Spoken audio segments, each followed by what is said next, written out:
आता पेट्रोलचा खर्च विसरा, घरी आणा इलेक्ट्रिक स्टायलिस्ट इलेक्ट्रिक गाडी। 100% भारतीय बनावटीची इलेक्ट्रिक्स ईव्ही इलेक्ट्रिक गाडी आता उपलब्ध।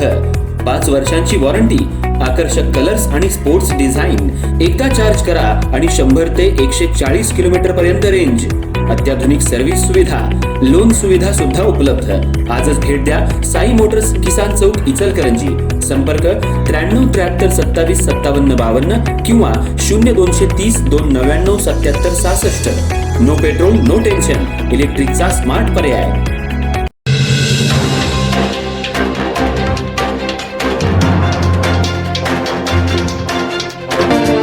इचलकरंजी शहरालगतच्या यड्राव गावात पनीर उत्पादन करणाऱ्या एका कारखान्यावर शहापूर पोलीस आणि कोल्हापूर अन्न आणि औषध प्रशासनानं संयुक्त कारवाई करत धक्कादायक प्रकार उघडकीला आणलाय।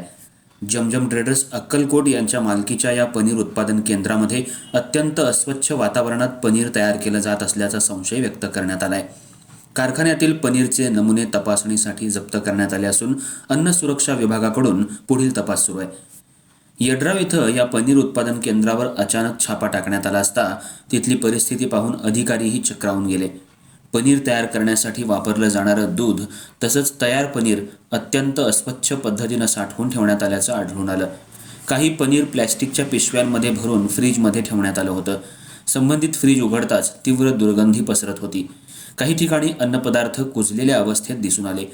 कारखान्यात कोणत्याही प्रकारच्या स्वच्छतेच्या नियमांचं पालन होत नसल्याचं प्राथमिक तपासात समोर आले। उत्पादन विभागात सर्वत्र घाण, दुर्गंधी आणि अस्वच्छता दिसून आली। कामगारांसाठीही आवश्यक स्वच्छता आणि सुरक्षा उपाययोजना नसल्याचं निदर्शनाला आलं। त्यामुळं नागरिकांच्या आरोग्याशी खेळ केला जात असल्याची गंभीर बाब समोर आली आहे। या कारखान्यावर यापूर्वीही सुमारे 2 वर्षांपूर्वी अन्न आणि औषध प्रशासनानं कारवाई केली होती।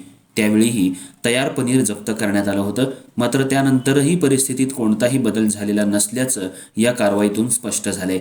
संबंधित कारखान्यात तयार होणारं पनीर कोल्हापूर, सांगली, मुंबईसह विविध ठिकाणी विक्रीसाठी पाठवलं जात असल्याची माहिती मिळाली आहे। कारखान्यात तयार होणारं पनीर निकृष्ट दर्जाचं किंवा बनावट स्वरूपाचं आहे का, याबाबत अन्न आणि औषध प्रशासनानं नमुने प्रयोगशाळेकडे तपासणीसाठी पाठवले आहेत। अहवाल आल्यानंतर पुढील कायदेशीर कारवाई करण्यात येणार असल्याचं सांगण्यात आलं।